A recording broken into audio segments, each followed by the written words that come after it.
Tuhan bersamamu. Dan bersama rohmu. Inilah Injil suci menurut Santo Matius. Dimuliakan Tuhan. Sekali peristiwa Yohanes Pembaptis yang berada di penjara mendengar tentang pekerjaan Kristus. Lalu ia menyuruh murid-muridnya bertanya kepada Yesus, "Engkaukah yang akan datang itu atau haruskah kami menantikan orang lain?" Yesus menjawab mereka, "Pergilah dan katakanlah kepada Yohanes apa yang kamu dengar dan kamu lihat. Orang buta melihat, orang lumpuh berjalan, orang kusta sembuh, orang tuli mendengar, orang mati dibangkitkan, dan kepada orang miskin diberitakan kabar baik. Berbahagialah orang yang tidak menolak aku." Setelah murid-murid Yohanes pergi, mulailah Yesus berbicara kepada orang banyak itu tentang Yohanes. "Untuk apakah kamu pergi ke padang gurun, melihat buluh yang digoyangkan angin kian kemari? Atau untuk apakah kamu pergi, melihat orang yang berpakaian halus? Orang yang berpakaian halus itu tempatnya di istana raja. Jadi, untuk apakah kamu pergi? Melihat nabi? Benar. Dan aku berkata kepadamu, bahkan lebih daripada nabi. Karena tentang dia ada tertulis, 'Lihatlah, aku menyuruh utusanku mendahului engkau. Ia akan mempersiapkan jalanmu di hadapanmu.' Sesungguhnya aku berkata kepadamu, di antara mereka yang dilahirkan oleh perempuan, tidak pernah tampil seorang yang lebih besar daripada Yohanes Pembaptis. Namun yang terkecil dalam kerajaan surga lebih besar daripada dia." Demikianlah sabda Tuhan. Terpujilah Kristus.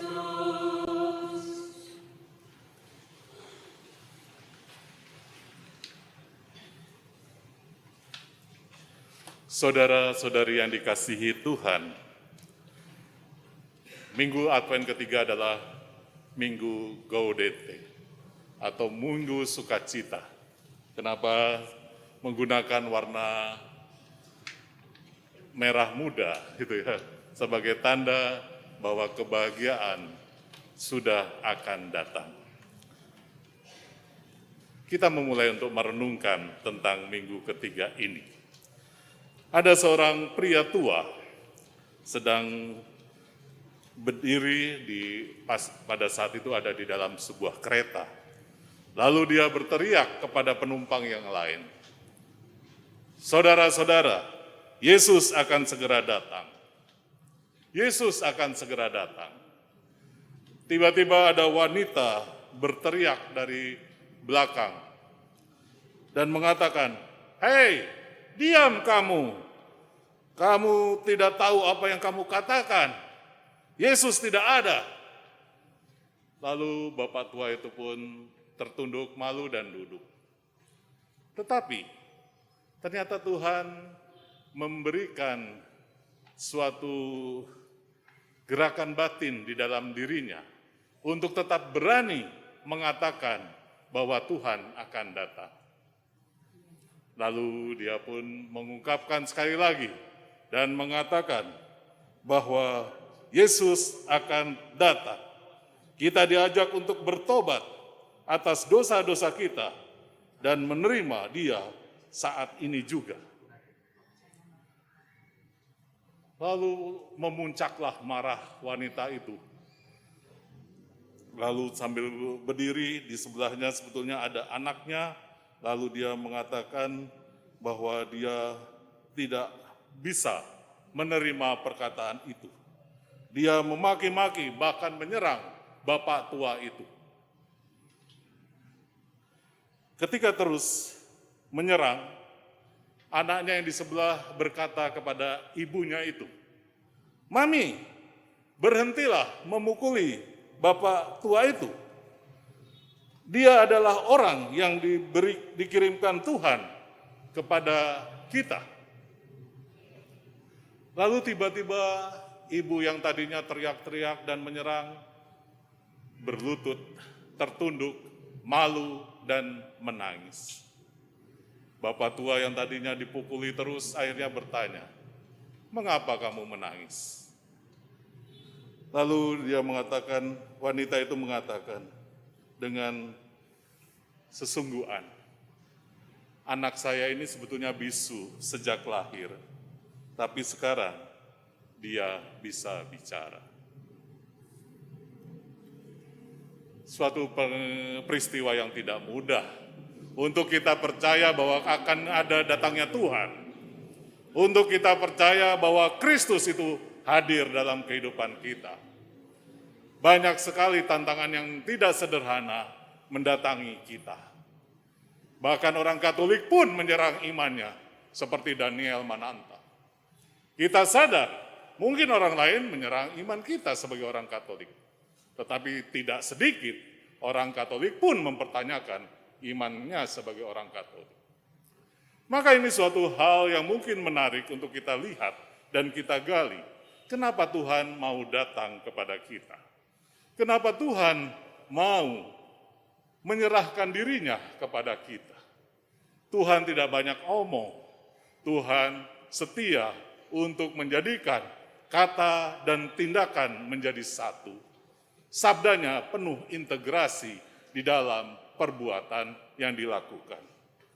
Kita juga tentu mengingat Santo Maximilian Kolbe, seorang imam Fransiskan yang pada masanya ketika Jerman dikuasai Nazi, dia menggantikan seorang bapak yang berkeluarga untuk menjadi tahanan yang mau dihukum mati.